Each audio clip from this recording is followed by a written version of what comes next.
So we're on to topic 2 now. So we finished topic 1. We're into resource management and sustainable production. We're going to talk about resources and reserves in this first topic, first lesson. Essential idea of this, there are 3 key issues in making production more sustainable. Consumption of raw materials, consumption of energy, and the production of waste. All 3 of those things are major factors. All 3 can probably be enhanced, but sometimes it's expensive to do so.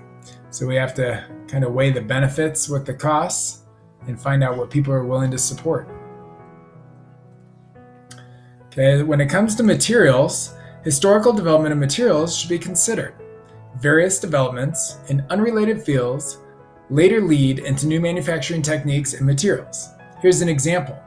During, I don't remember if it was World War I or World War II, the military developed nylon because they found that nylon was very lightweight and strong, and they were able to make parachutes out of it. Later on, nylon was used to create leggings. So you can see down here it says nylons. So a material that was created for military use was then later on used as something that we found desirable to wear.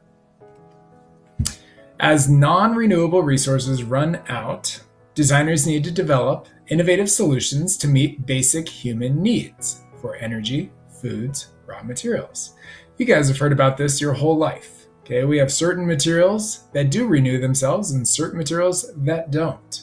And a lot of those that don't renew themselves, we use at a very rapid pace.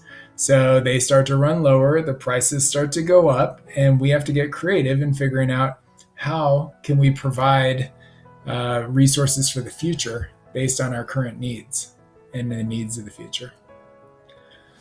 The development of renewable and sustainable resources is one of the major challenges for the 21st century designers. That's you guys. Okay, so what they're saying here is products in the future are going to have to be designed and used in ways that are different than what we've done in the past. And they're going to need to be disposed of in different ways than we have in the past. Maybe they'll be more recyclable than they used to be. Maybe we don't have to be the throwaway society that just throws it all into a landfill. Renewable resources, you all know this. These are resources that replenish themselves as fast as we use them. So things like the sun and wind, even timber, like wood, is a renewable resource as long as we harvest it responsibly. Non-renewable resources are those things that don't replenish themselves at the rate that we use them.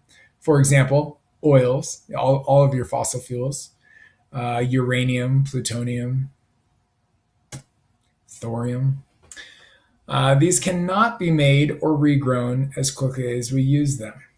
Do they replenish? Yes, but over a long, long period of time. The fossil fuels we're using now were being developed over hundreds of millions of years, and we're potentially burning through them in just hundreds of years. So are they replenishing? Yes. If humans go away, will they eventually kind of build up? Yeah, they probably will. But that's a totally different time scale. All right, we're going to watch a little movie on renewable.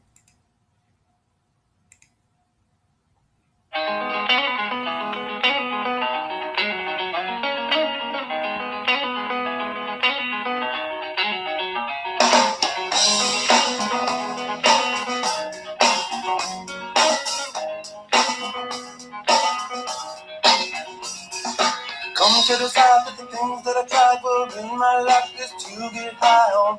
When I sit alone, come get a little known, but I need more than myself this time. Step from the road to the sea to the sky, and I do believe that we rely on. When I lay it on, come get the play it on, all my life to sacrifice. Hey, oh, listen what I say, oh. I got your hey, oh. Now listen what I say, oh. When will I know that I really can go to the well once more? Time to decide on when it's killing me, when will I've been to see all that I need to look inside. Come to believe that I better not leave before I give my chance to ride. When it's killing me, what do I really need? All that I need to look inside. Hey, oh, listen what I say.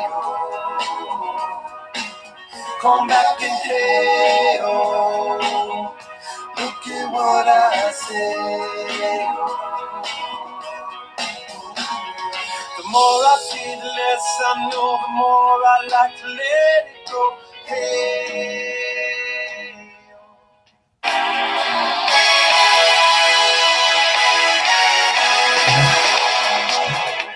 All right, we already saw that video. Anyways, I thought that was a good little video. Plus, I'm a Red Hot Chili Pepper fan, so you had to listen to it.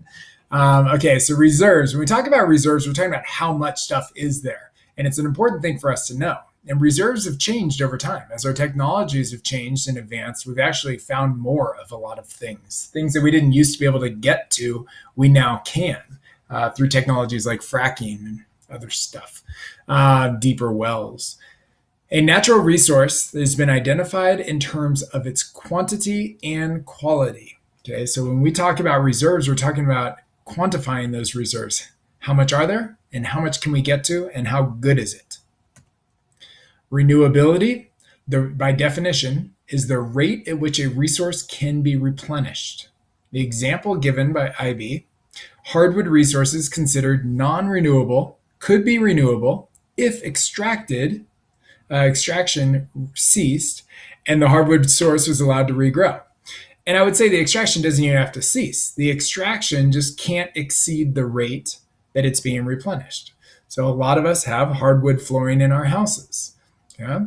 If it's of a wood species that grows back fast enough, then great, it's renewable. If it's of a wood species that is not growing back fast enough to replenish itself, then it would be a non-renewable resource. Economic and political importance.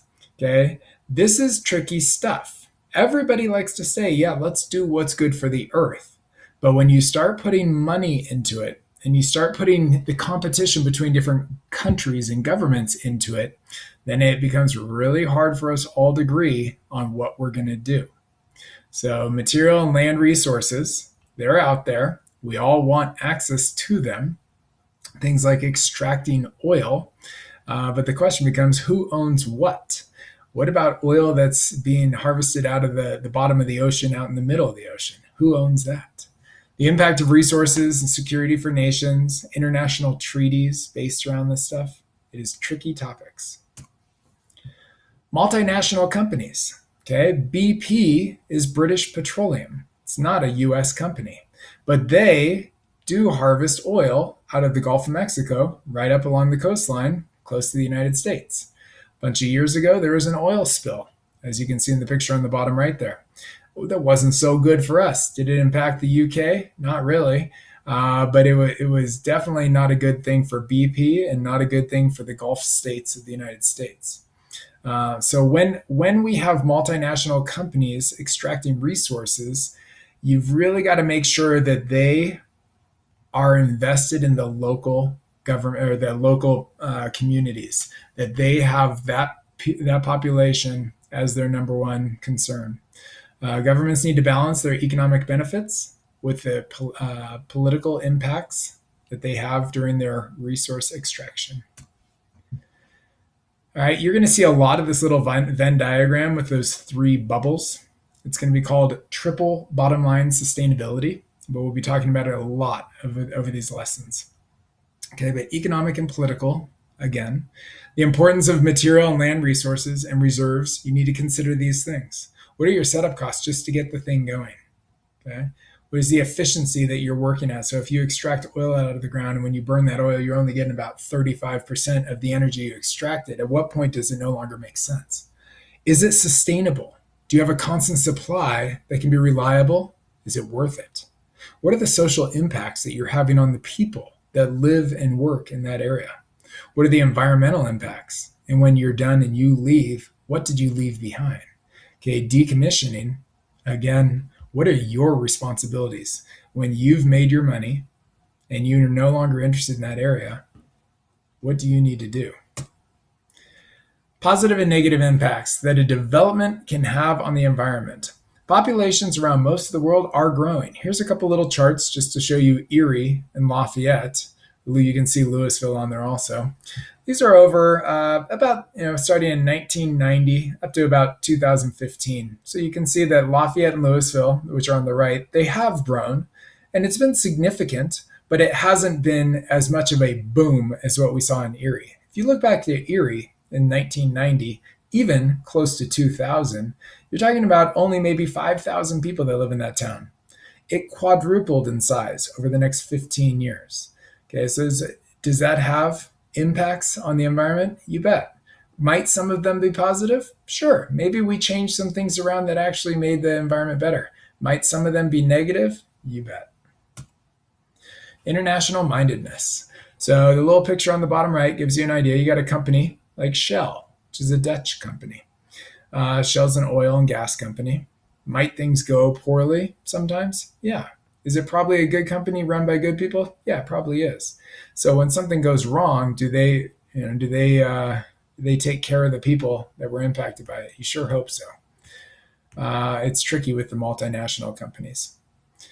Let's see. Be a significant impact on the local population, have major social, ethical, and environmental implications. We talked about all that. All right, for our theory of knowledge question, to what extent should potential damage to the environment limit our pursuit of knowledge? And that's a tricky question. To what extent is making money and the economy more important than the environmental consequences of doing business in the first place? And if you say, well, it's 100% one way or the other, then you're probably wrong. I think the answer is somewhere in the middle. And that's why it's so tricky. It's a good TOK question. All right, and our standard for this topic, much of the development of our new resources is the product of creating sustainable solutions to existing problems. What they're saying is designs are changing, products are changing. The problems we are dealing with in our world are changing. The things we're dealing with now are not the same things we dealt with 100 and 200 years ago.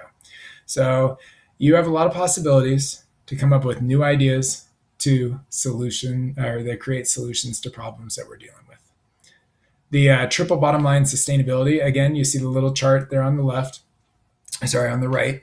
It's making sure we take care of the environment, making sure we take care of the economy, and making sure we take care of our societies. And if we can do all three of those at the same time, it's usually a really good thing. All right.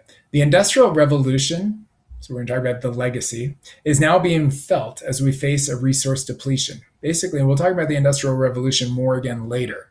But basically what happened was we figured out how to utilize energy from things like coal and fossil fuels. This is 150 years ago. But as we did that, we were able to do more and more work for less and less money.